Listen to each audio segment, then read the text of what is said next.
Well, good morning, everybody. Welcome to the 615 Prep Scoreboard presented by Accuworks. Week 6 in the books. Guys, we were looking forward to this week pretty much since the schedule came out, and it delivered. Best week of the year, not even close. Yep. The last 2 weeks really have been just wonderful, wonderful football. Really, yeah, really a lot has. of,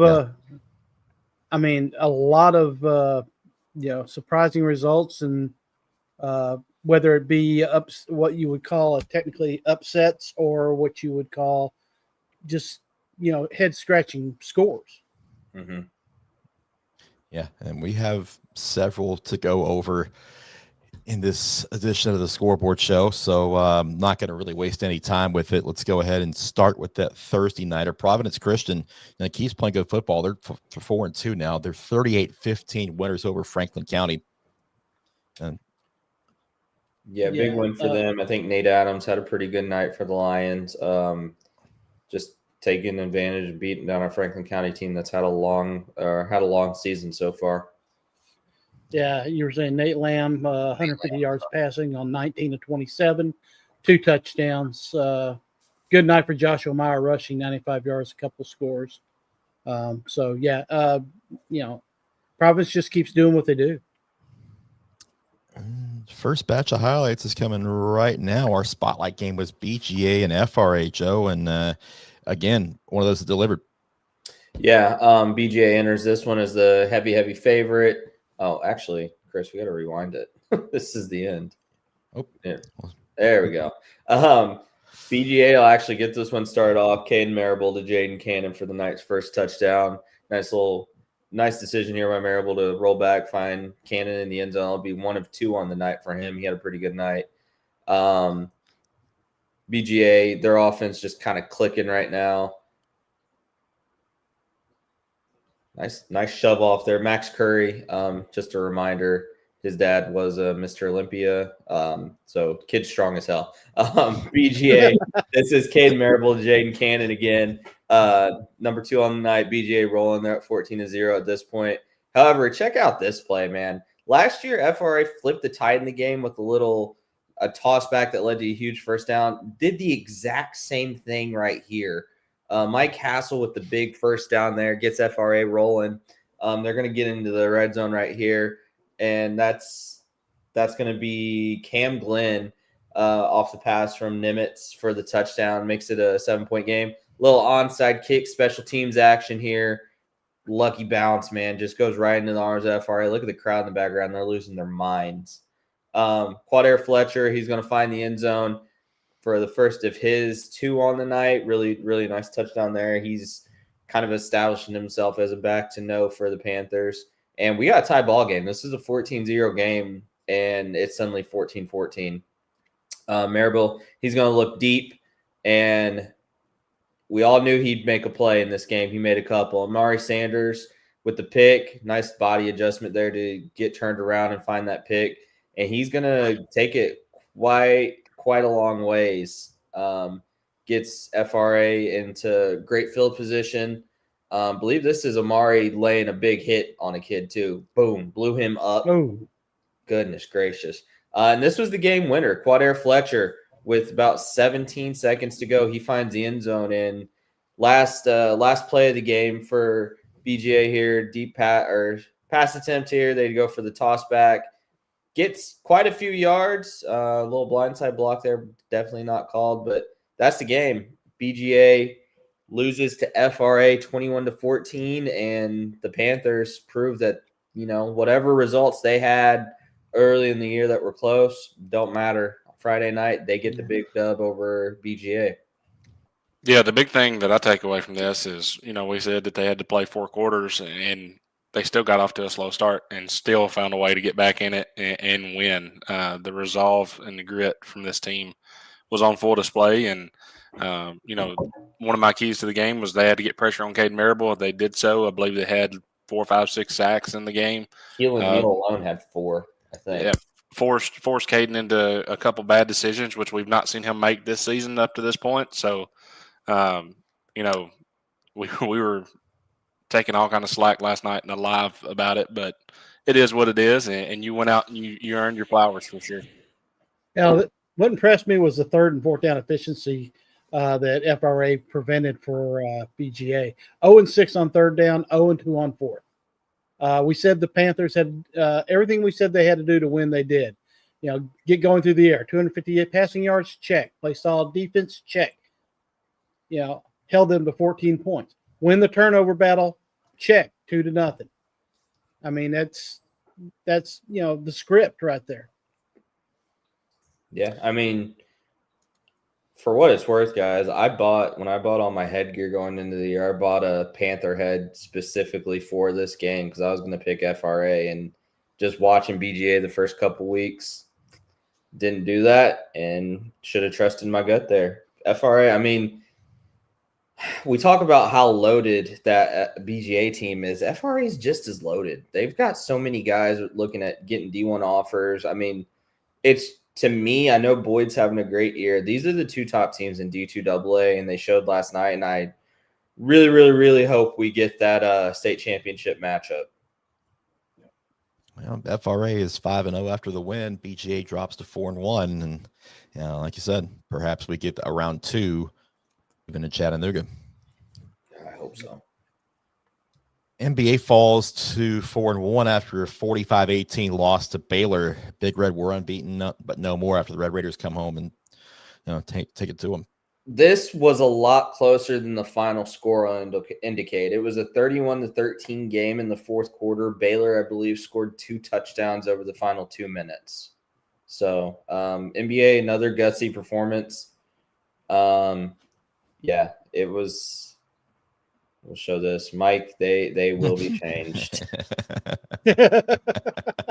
Will you be number 1? There's a team right there with you, though. I'll leave it at that. Stay tuned.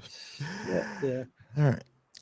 Beach now 4-1. They win 42-0 in Hunter's Lane. I believe they scored 35 points in the first quarter. Yeah. Brentwood falls at Henry County 25-16 to drop to 3-3.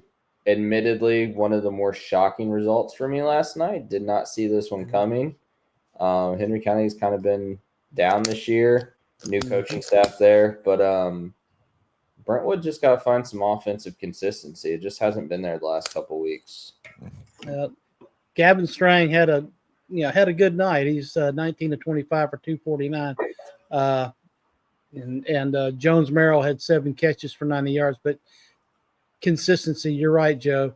And being able to cash in on opportunities, that's just not happening right now for Brentwood. Cheatham County falls to Camden 41-7. That Region 6-3A is interesting, and we're going to get more into that here in a little bit with another game that we had last night. Antioch 45-13 winners over Cane Ridge. The Bears now 6-0. Yeah, they actually just tweeted out their stats. Scott, did you see those? No, I haven't got them yet. Go for it. Pulling them up right now. Andre Adams, 20 of 22, 352 yards, 4 touchdowns. He only ran the ball twice. Didn't really need to do a whole lot. Brandon Galladay, 10 receptions, 184 yards, and 4 touchdowns. Oh my gosh! And if we have any listeners with any ties to, any football teams in the area, that dude's available. Yep, it's insane. Like, somebody needs to be calling him today.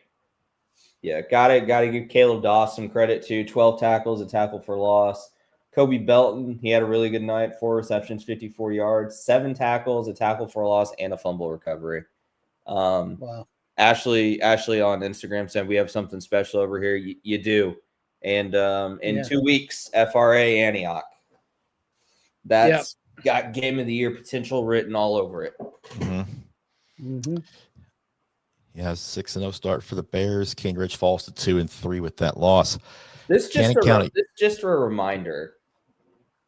We are just 4 years removed from a 4-year streak where Antioch only won 1 game.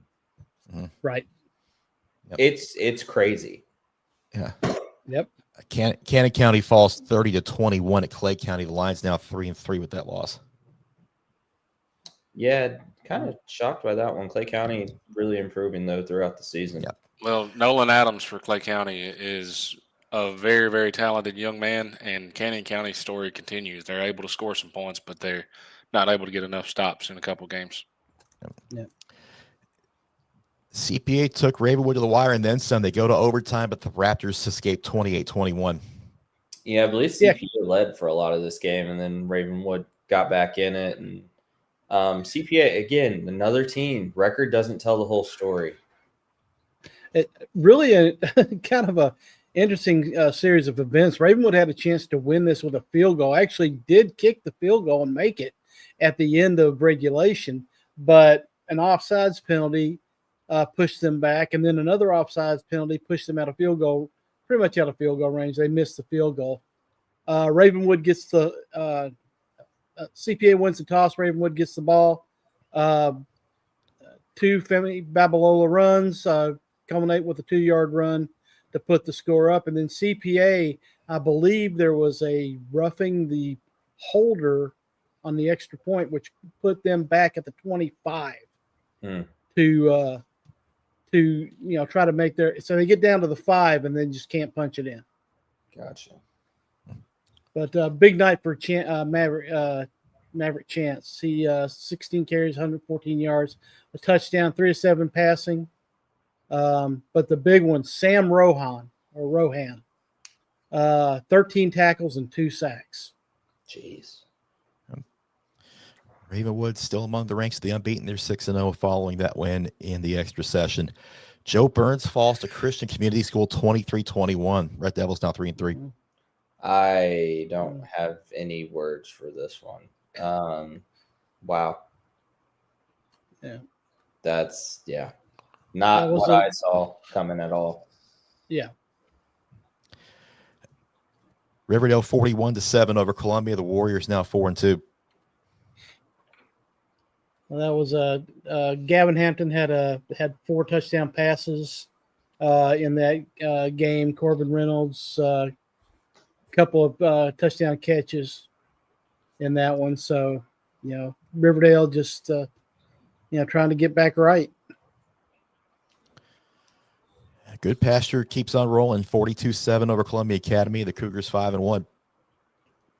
They got a big one coming. I mean, it's week after week. We just have these massive, massive matchups. It's kind of this season to me is living up to the hype. It's been better than last year. I mean, GCA and Good Pasture here in a couple weeks. Who had that as being a top 10 game entering the year? If you did, you're a liar. Mm-hmm. Or you're you might be delusional, or a really big fan of both. You can tell the future. I mean, there's no in between. And if that's the case, let's talk. Yeah. Yeah, Chris needs Marty McFly right now. No joke. Worse than ever. I need Doc Brown more than ever.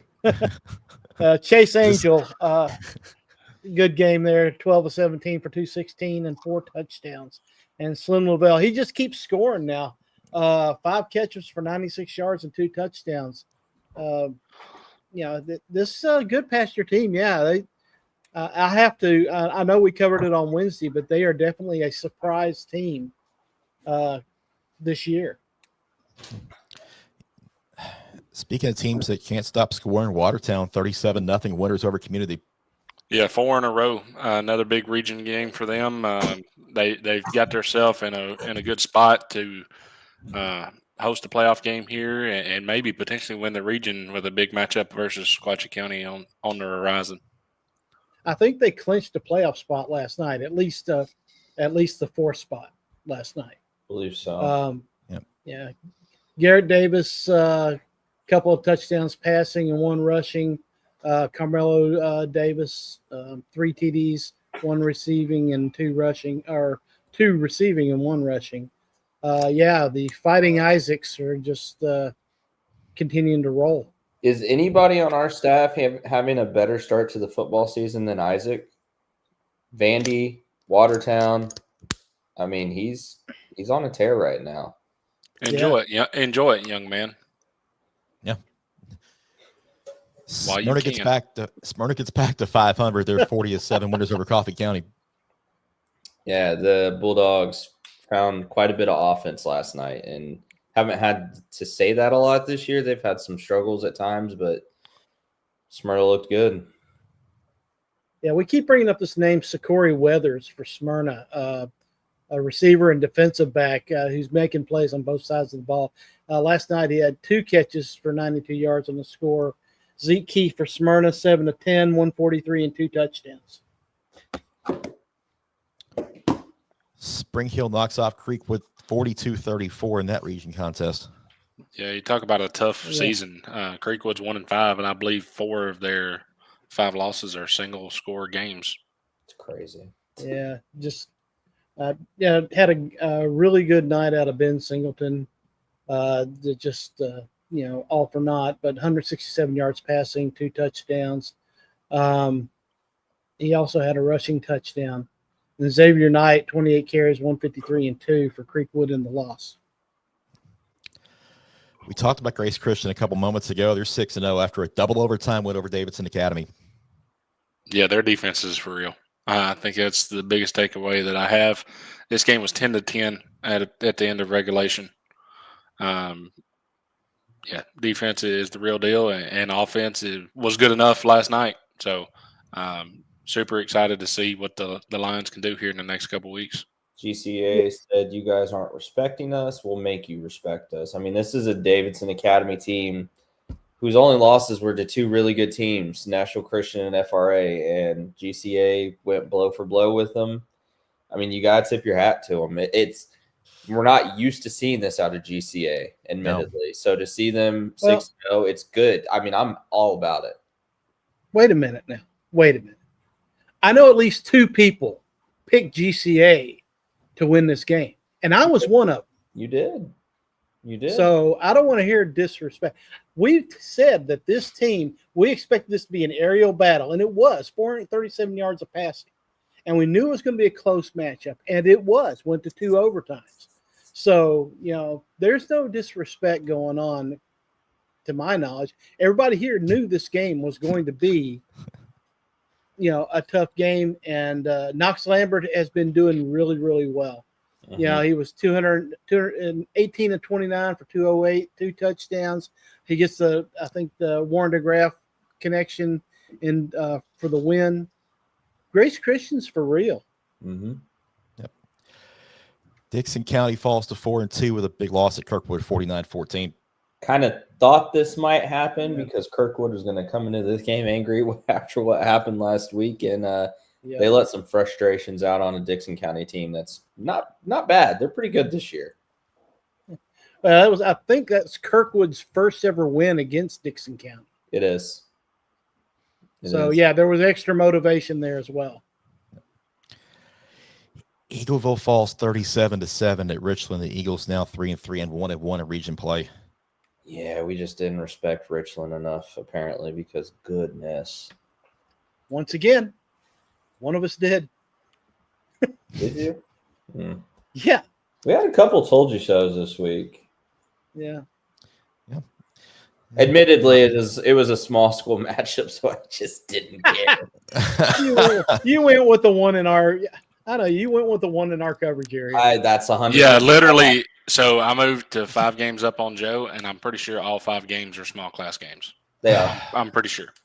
That's why Joe hates small schools. Hey, if I'm gonna get that attached to me, I might as well roll with it, right? I mean, yeah, it's on brand. As for Chris, he just can't pick games right. Yes. Hey.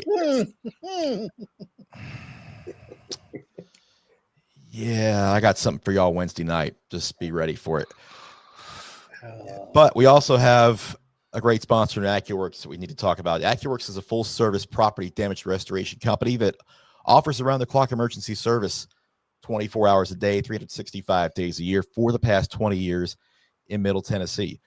Jeff Stockton and his team of industry veterans specialize in restoration projects for your home or business, fire restoration, smoke cleaning, water damage, and mold remediation, storm damage restoration, general contracting, and much more. Our commitment is to assess each situation quickly and correctly to provide you the most efficient and complete restoration plan that meets your specific needs.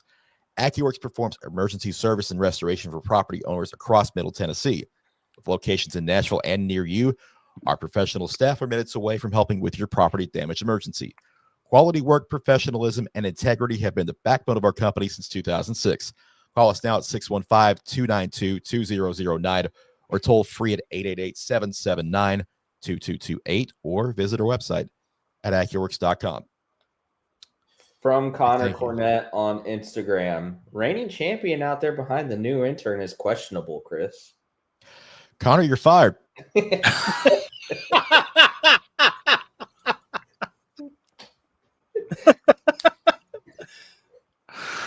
We can say, Chris, just go back to last year when you were rubbing everybody's nose in it. And, talk down to me all you want to. I'll give credit. Chris did not rub everybody's nose in it. Nowhere close to the way the one from Indiana does. But, I'll take Chris as a champ over Joe any day. Cam, you get a raise next week. Just checks in the mail. East Nashville gets in the win column with 34-0 over East Hickman. The Eagles, we talked about this. It was coming at some point, and last night was it. Yep. Yeah, they finally stopped playing 5A, 6A, 4A teams. I mean, they're about to rattle them off. They're about to rattle off wins like this until week 11, and that week 11 game is going to be massive. Guys, Kenny Fuller arrived last night. I know he played last week, but he had 109 yards rushing on 4 carries and a touchdown. It's efficient. Yeah. Some say that's good. Yeah. Dallas Covington continues. Yeah. Dallas Covington was efficient as well. 10 of 14 passing for 125 and 2 touchdowns. More highlights coming your way. Hey, it's another one of these games I got wrong. Scott, you're at BA. Oh, yeah. They delivered the football here. It's senior night. Everybody was fired up. This Innsworth starts out on their opening drive. This is 48-yard pass from Taylor Hasselbeck to Bishop Starling. And right there, it looked like Innsworth was really, the momentum had moved to that sideline. But BA gets a big return. Innsworth holds them to a field goal, but a roughing the holder call gives them 1st and 1 on the 1, and Larry Sanders cashes in. This pass gets them down to the 2, and you're going to see Larry Sanders again cashing in. You're going to hear his name a lot because this was the Larry Sanders show. But the defense was the name of the game. They harassed Hasselbeck all night. I know they got at least 2 sacks. This is the let's see. This led to a Tommy Baccaro 45-yard field goal, and then here Bishop Starling. That's Larry Sanders. Larry Sanders. Sorry, Larry Sanders. Just big on the run, and really this is what was able to the offensive line for BA just really really led the charge. Tigers had to punt the next possession. There were a touchdown to – this was a blocked field goal, one of the few possessions that ended in the blocked field goal. This is an interception by Innsworth. A good turnover there. And, I missed 2 touchdowns in this game, and I'll tell you about them in a minute. Another sack here of Hasselbeck. And once again, Larry Sanders. He's a bad, bad man. Baccaro from 35. All the scoring except for the 2 Baccaro field goals were in the first half. Here's an interception that leads again to a 45 Baccaro field goal. And the finals 37-7 BA.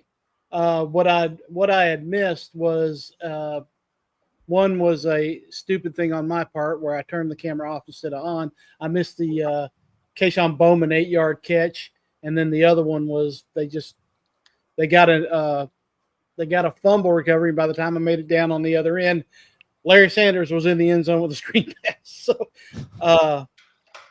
big night for Larry Sanders. He had Well, let me just tell you, I think the inability to stop Eagle drives with turnovers cost the Tigers dearly in this game.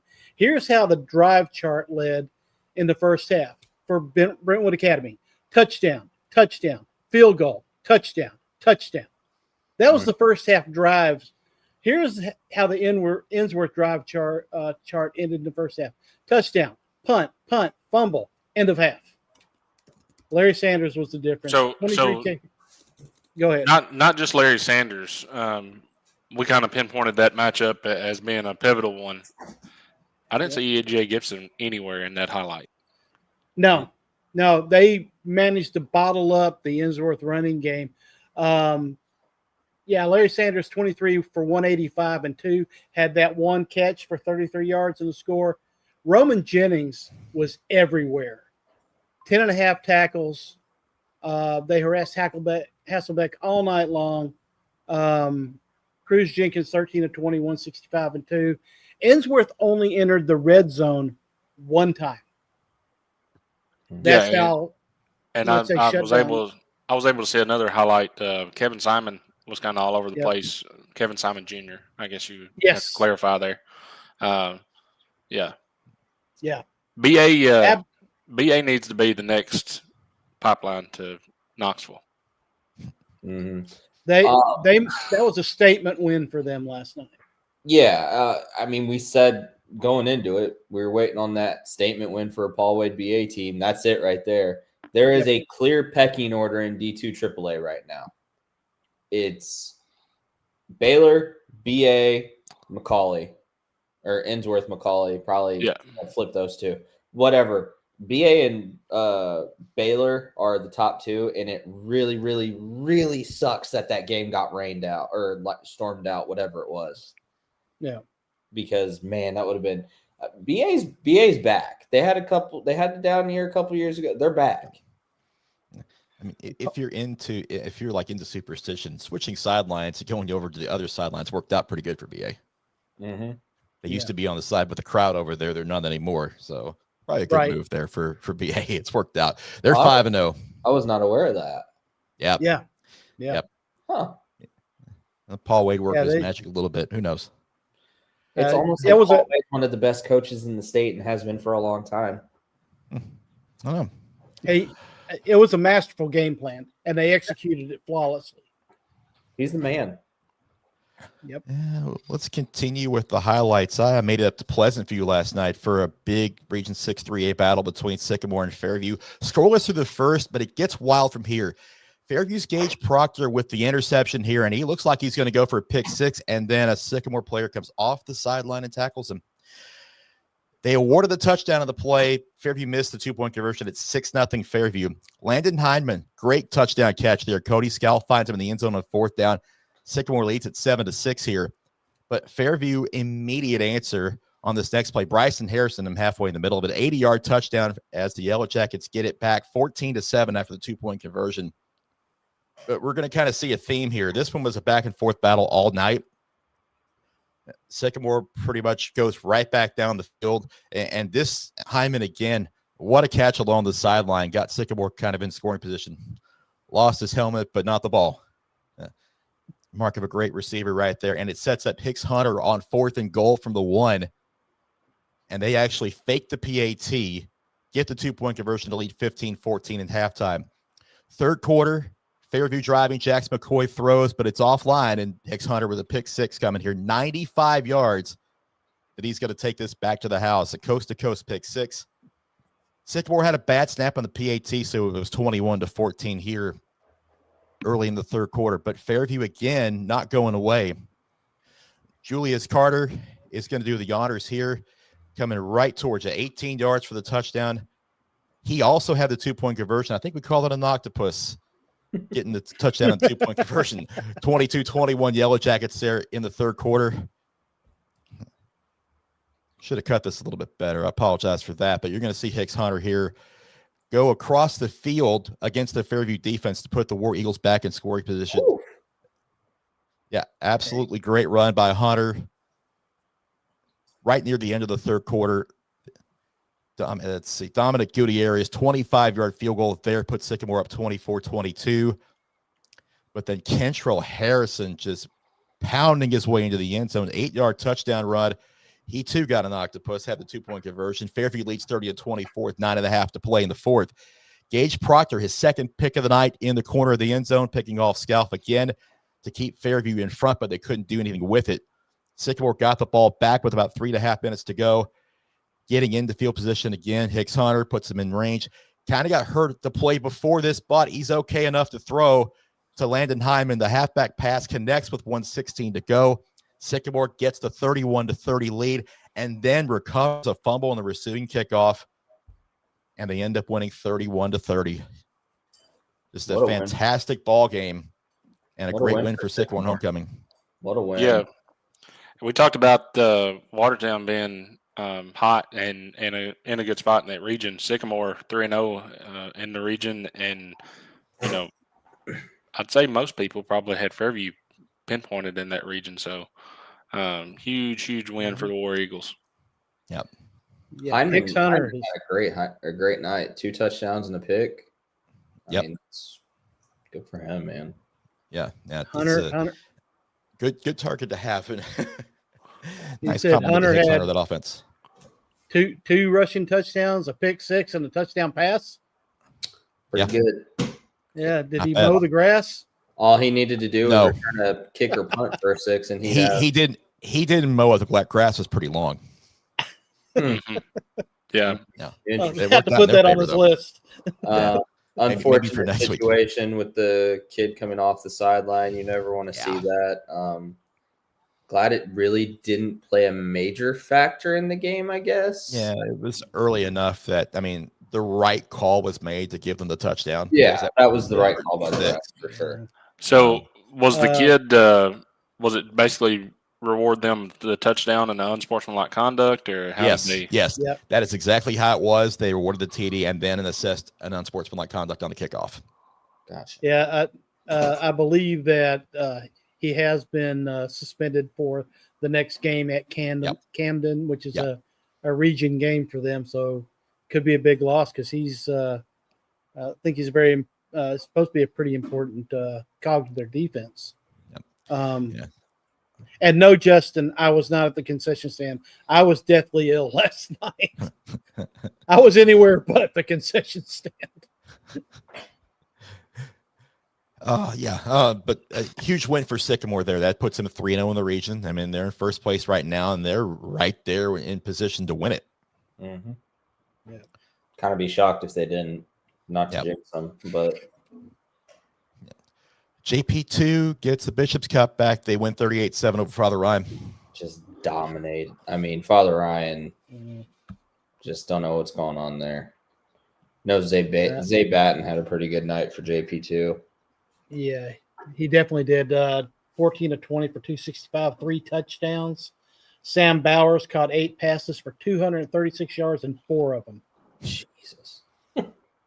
Father Ryan, Caden Dixon was had 200 yards passing, a touchdown, and Chas Tullis 5 passes for 76. But JP2 just rolled.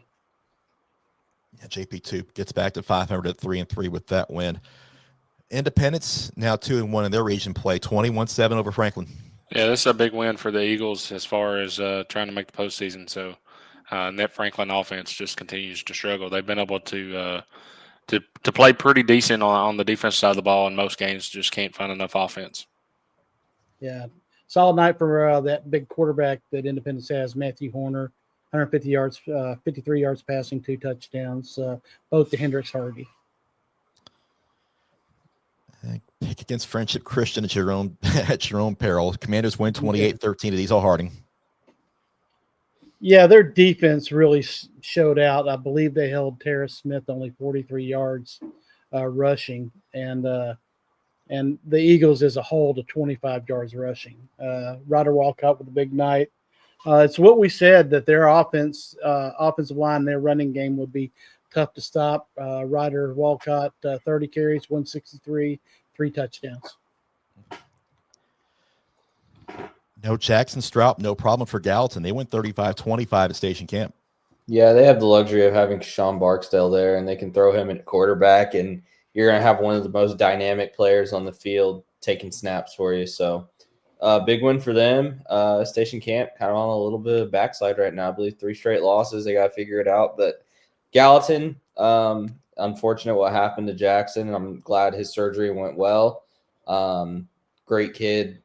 Hated to see him go down. I still like where Gallatin's at. I think they're still in a really good shot to secure a top 2 spot in that region. Yeah, this is a big time win for the Green Wave, an emotional win for the Green Wave.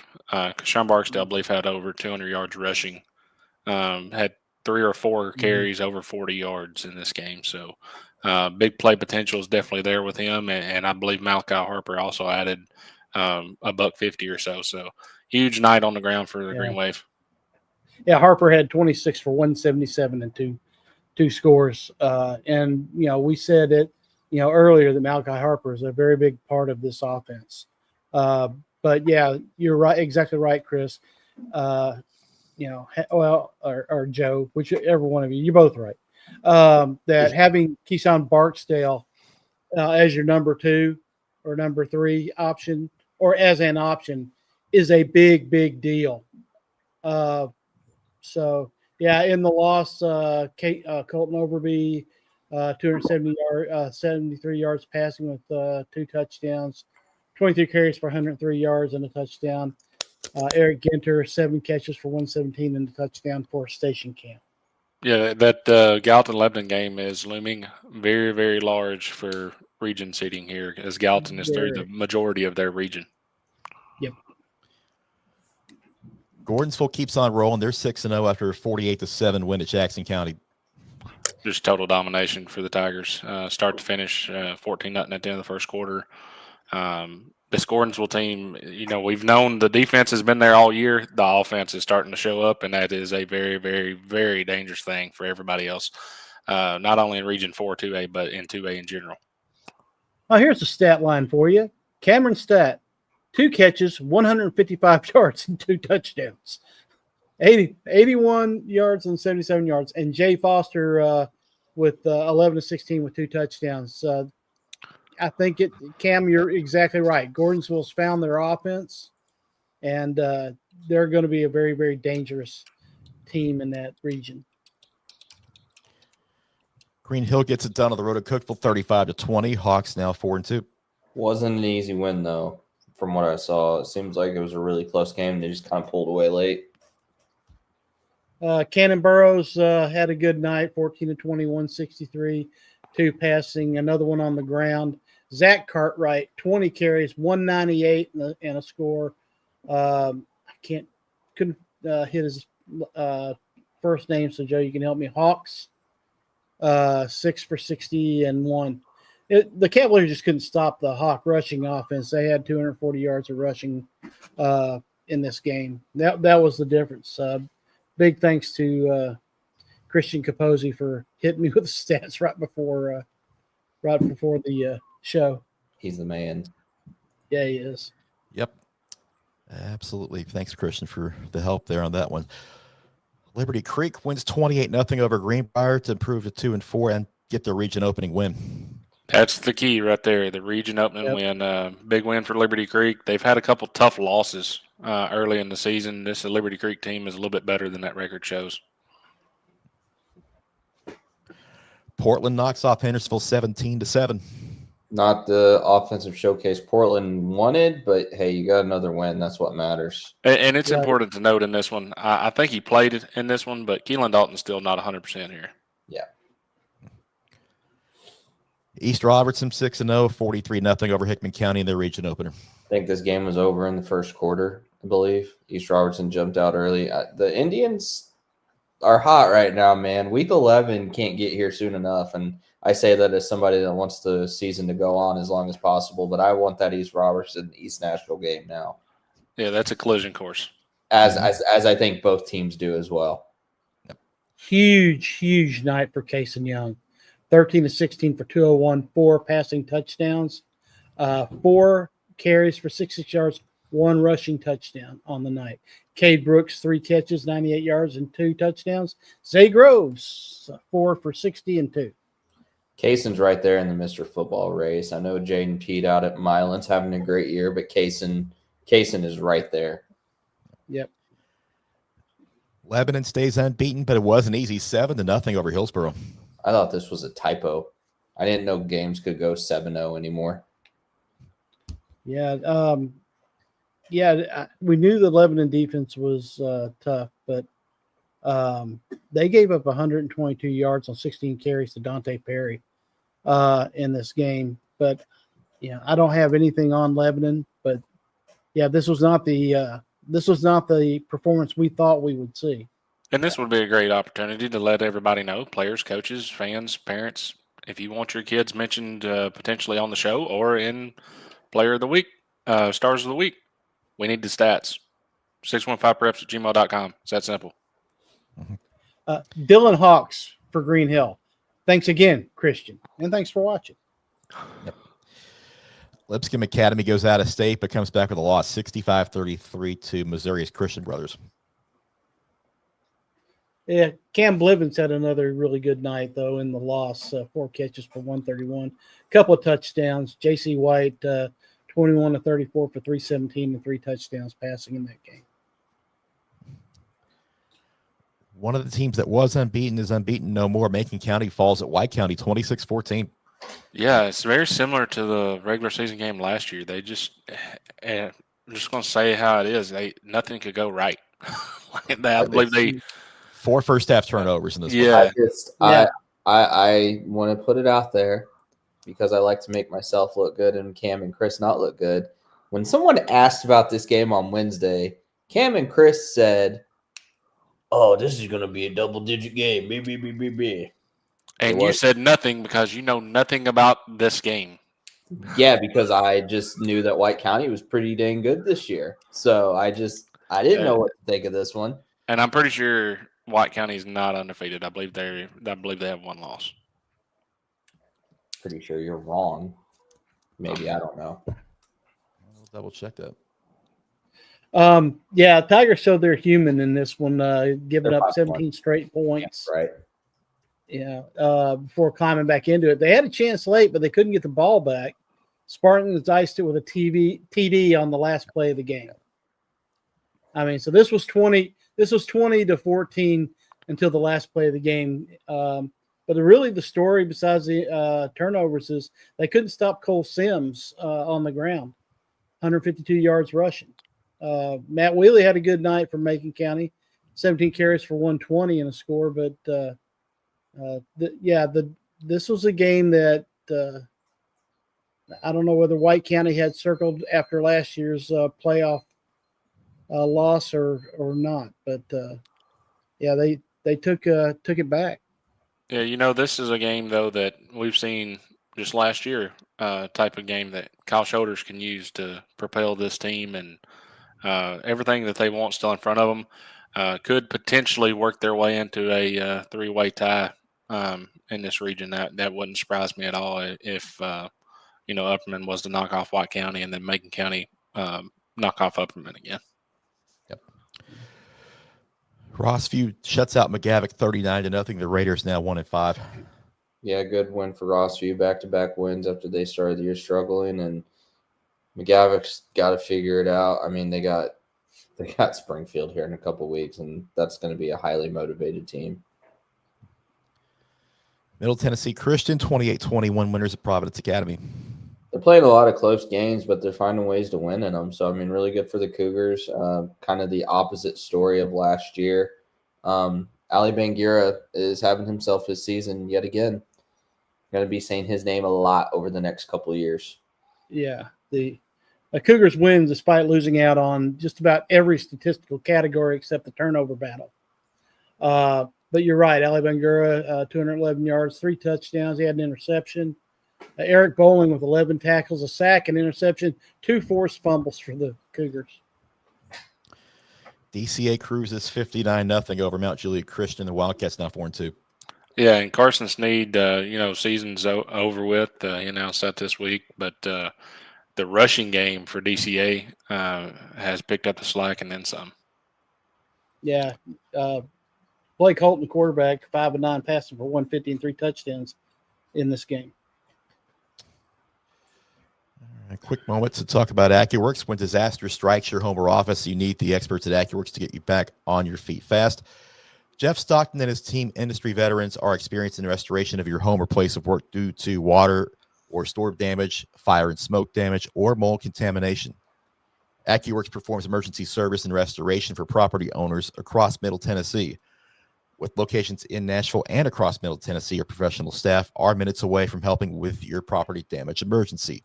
Call Jeff Stockton and Accuworks' team at 615-292-2009 or toll free at 888-779-2228. Rolling on with the scores, Nashville Christian 53-0 winners over Franklin Christian. The Eagles 6-0. Jared Curtis came back in this game too. Yeah, he did in a big way. And D2 single A all shivered in fear. Yeah, 176 yards passing and 3 touchdowns, but TJ Ward got it done on the ground. 8 carries, 147 and 2. Once again, efficient. Had a 77-yard sprint. They held Franklin Christian to negative 18 yards rushing and a total of 31 total yards. Nolensville, actually, this was a Nolensville home game. Nolensville with home and homecoming 42-14 over Lawson. Yeah, I mean, just a pretty big win for Nolensville. I mean, this team's kind of been trying to figure it out over the year, and they apparently did last night. So, I mean, good for Coach Stidham's Knights to get going. They needed that. They're looking pretty good this year. Yeah, I'm going to probably fumble this one, but forgive me, Tristan. Tristan Lithmexi rushed for 12 carries, 130 yards, and 3 touchdowns. Had a catch for 45. Ryan Newell was 9-13 for 160 and 2 touchdowns in this game for Nolensville. Mount Juliet took out a half season's worth of frustration in the Northeast. They get in the win column with 44-12. Yeah, that was a lot of pent-up anger that they took out on the Eagles. Good for them. I mean, when you're a young team looking like trying to rebuild, you need this. They got it. And, I mean, good for them. They needed that in a big way, and could be the catalyst of things to come. They have yet to play a region game. Yeah, J.J. Helm coming back is a big factor for them. Their quarterback, he got a touchdown pass to Jonas Gizaw. Austin Hardy had 2 rushing touchdowns for Mount Juliet. It's this had to be a huge win for Mount Juliet. More highlights to come. Canby were in the Borough last night. Yeah, early on in the first quarter, Dante Cameron takes quarterback sweep around the side. He's rolled out of bounds inside the 10. Blackman would force a field goal opportunity from Jose Hernandez. Darian Davis, 18 right there. Watch this. Bam. Blocks it, picks it up. Okay. Looks like he's going to be gone, and credit to the holder, number 18. Name escapes me at the moment, but he races him down around midfield. So Oakland will get a stop later on in the first half. Dante Cameron with under a minute to go in the half. 7-0 Patriots at half. Opening possession of the second half, Joel White on third down. He pushed off. Yeah. 15-0 Oakland. And then I missed the Craig Tutt 56-yard touchdown run to start the fourth quarter. So it's 22-0 Oakland. Fumble Shameful. from Blackman. Justice Haggard gets a couple pancake blocks right there on the right side and races his way into the end zone. And then the muffed kickoff after that touchdown led to another field goal. And we have a running clock here, 32-0 final. Oakland forces another fumble here on a quarterback sack. So Oakland's defense was just stifling in this game. And the offense, it took a little bit to get going, which we kind of thought it would with Blackman's defense. But Oakland's offense, they have 4 touchdowns, 4 different players.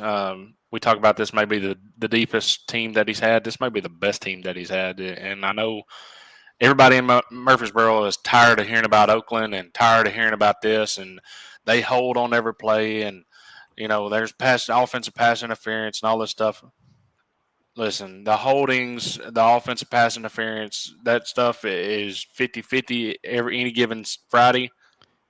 none of that had anything to do with you getting a 0 on the scoreboard.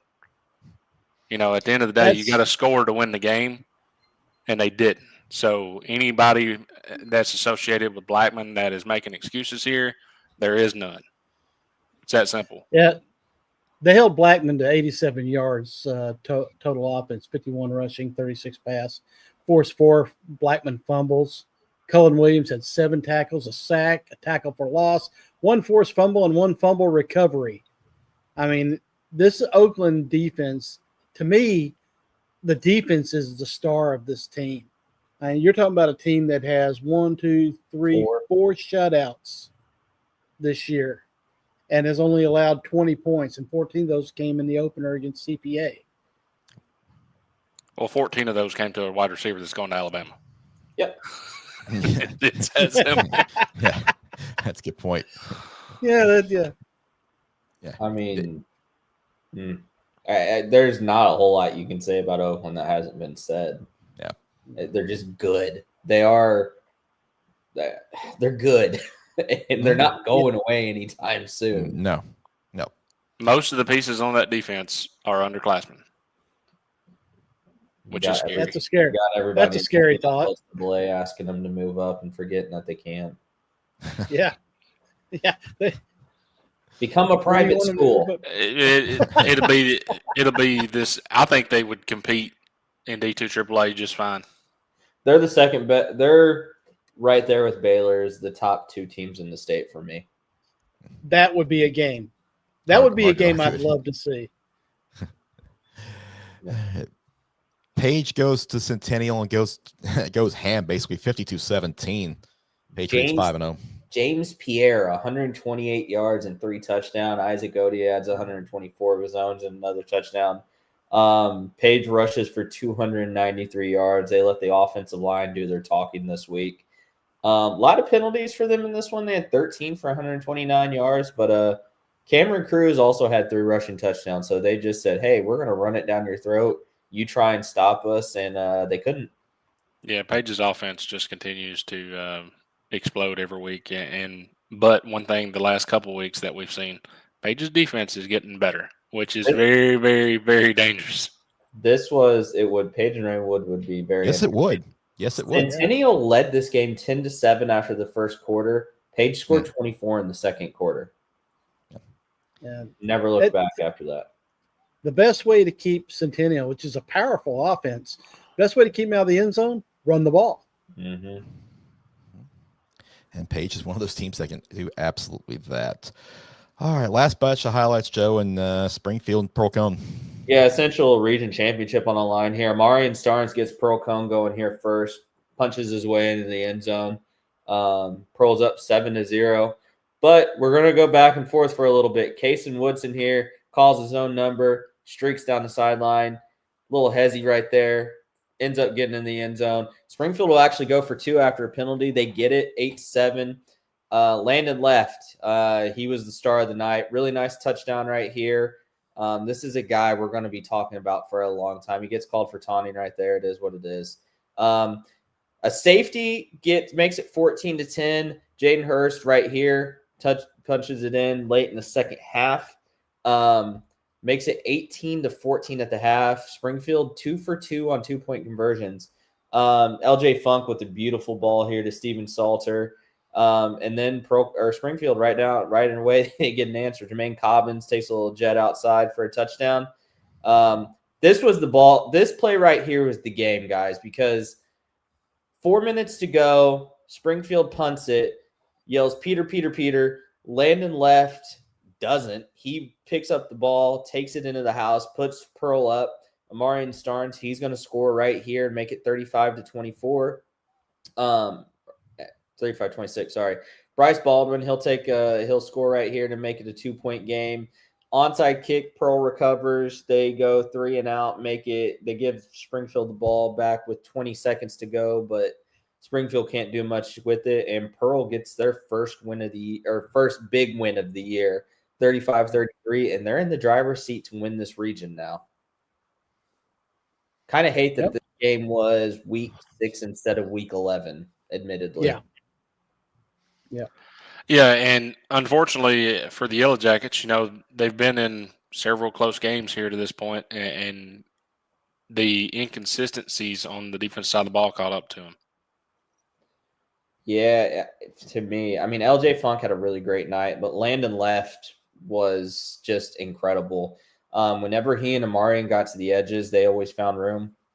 That punt return, just a very, very high IQ play by him. Keith O'Neill, a great punter for Springfield, he hung one up high. And you hear the Springfield sideline yelling, Peter, Peter, Peter.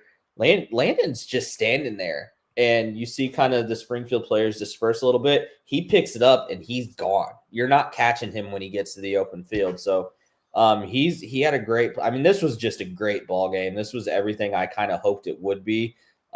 Springfield, and not to mention the Amarian Starnes, that last touchdown. Pearl opts to go for 2 to make it 30 instead of being a 8-point game. It's a 9-point game. That decision paid off. They end up winning by 2 points because of that.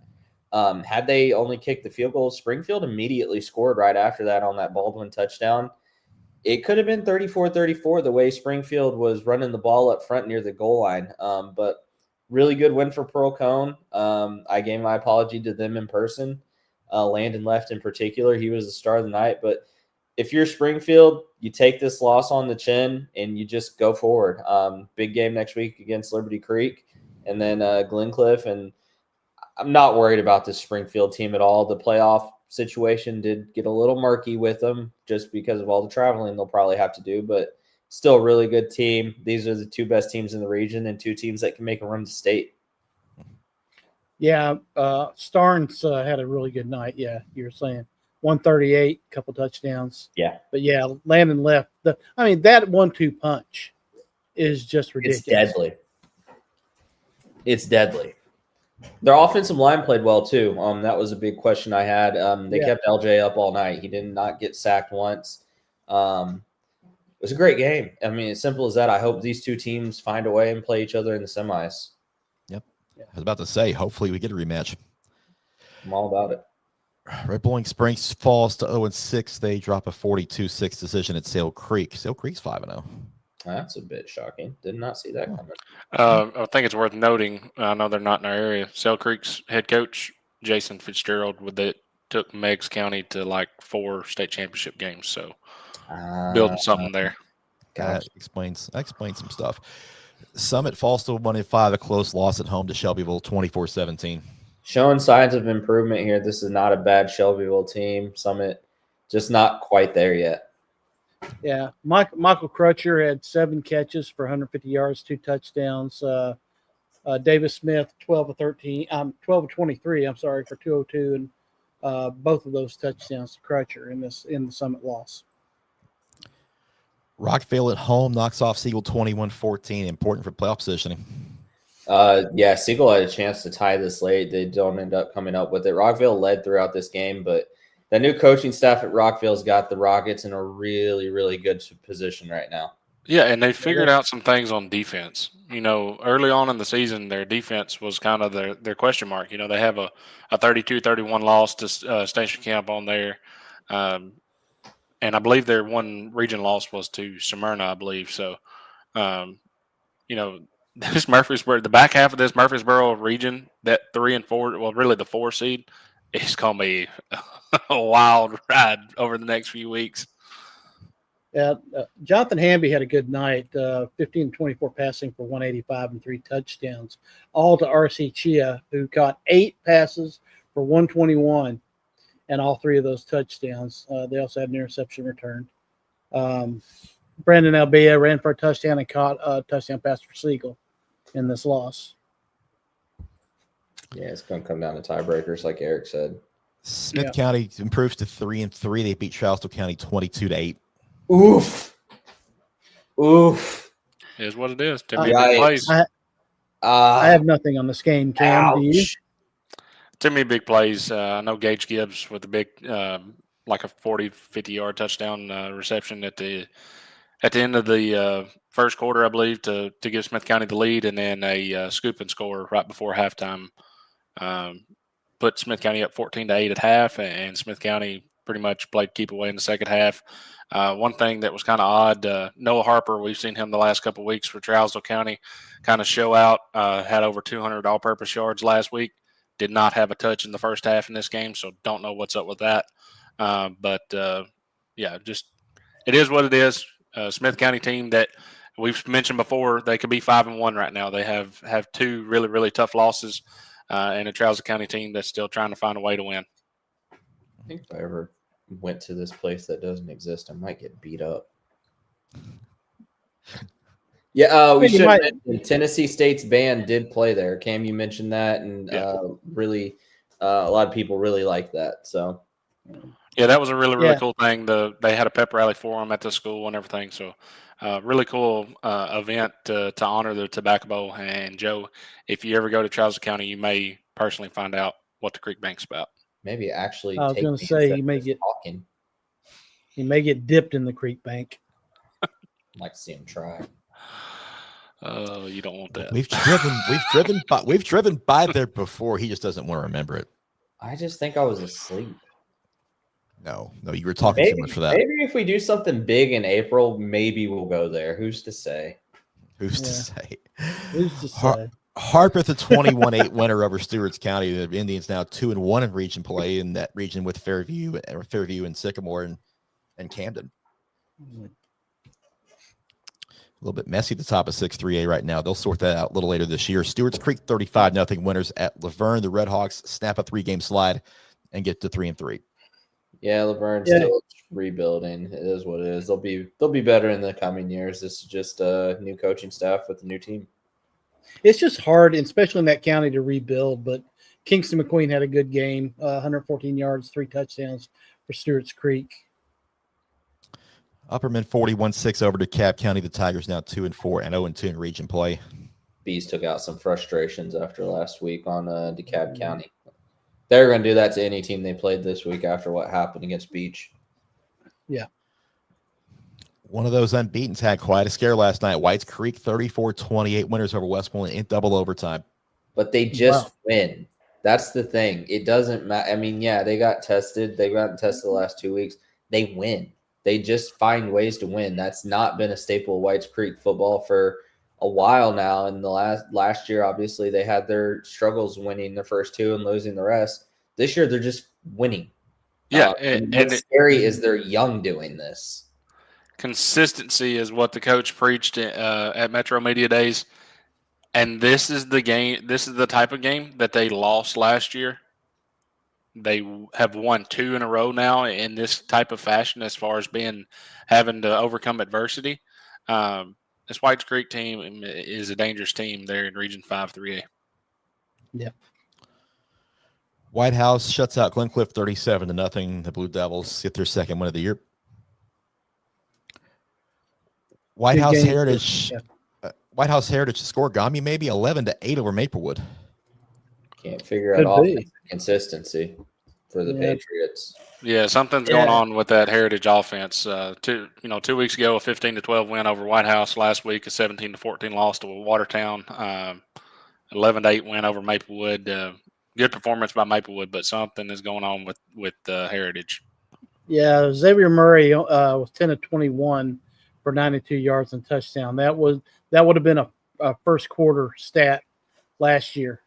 I'm not really sure whether the loss of losing their primary receiver, Jason Springer, Lopez. Yeah, but Jason defensively, go ahead. I was just going to say defensively, Alex Malik, 8 tackles, 6 assists, 2 for loss, and Brady Butler, 9 tackles, 7 assists, and tackle for loss. So, their offense is a little troubling right now. Wilson Central improves to 5-1. They're 29-6 winners at Overton. I think Chaz Martin ran for over 200 yards again. I know he had a touchdown. Sets up a big one next week with Lebanon. Yeah, I'm looking forward to that one. Innovation Academy falls to Zion Christian 28-8. Sentinels now 1-5. The hardest team to pick. Innovation Academy for the simple fact of you look at who they play. There are some obvious games where you're like, all right, yeah, don't pick Innovation Academy here because they're playing a traditional powerhouse. And then they play Zion Christian and lose 28-8. Don't know what to do with them. Sorry. Just don't know what to do with you. That's it for the scores for this week. Yeah, week 6 is advertised. A lot of fun games, a lot of great games. That was like you said, it really felt like week 11 more so than week 6. It really did. Right. A lot of region championships probably were. I mean, obviously you don't want to overlook anybody, but a lot of region championships were decided on Friday night, and that sets up some really interesting playoff scenarios potentially going forward. Yeah, we got some work to do looking at some of those. Probably a lot of travel for Joe in the postseason, it looks like. But you signed up for it. Yeah. How dare I All get right. involved with the project? All right, time to get out of here. Enjoy the football weekend, everybody. Thank you for joining us this morning on the 615 Prep Scoreboard presented by Accuworks. We'll see you Wednesday night, 7 o'clock for 615 Preps Live. We'll get you ready for week 7. Fall break is almost here, so next couple of weeks are going to be very interesting with some shorter slates. But enjoy the weekend, and we'll see you Wednesday. Y'all take care.